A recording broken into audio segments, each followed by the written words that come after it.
Hello, Grifolty and edited share. So, nandito tayo sa Black Apps and I want to show you how to make a affiliate video or i-link ang isang product sa inyong video.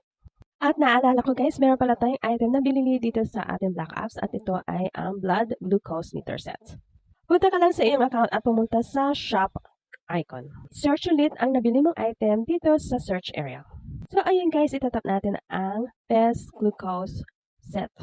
So, ayan guys, ang mga lumitaw na item doon sa ating sinerge at ito ang aking napili at nagbibigay ito ng commission sa ating mga seller. Click lang natin siya at i-add sa ating showcase icon. So, ayan, napunta na tayo sa ating showcase at i-click lang natin ulit ang item. So, ayun, i-click natin yan. Then, i-click lang natin yung scroll up na lumitaw yon. If meron ka ng video na naka-ready, create video and click camera. So, pwede mong palitan ang product name basta 30 characters.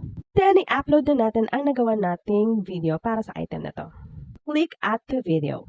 So, ayun, inulit ko ulit yung ating name na character. It's supposed to be yung easy lang ma-search na word.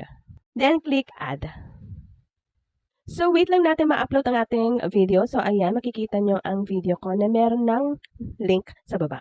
So, if ever may interested na viewer sa ating video, i-click lang nila ang product na mayroon na kayong commission. Ma-earn mo ang iyong commission after na-deliver ng flyer mo ang iyong item sa customer. That's all for today. Thanks for watching.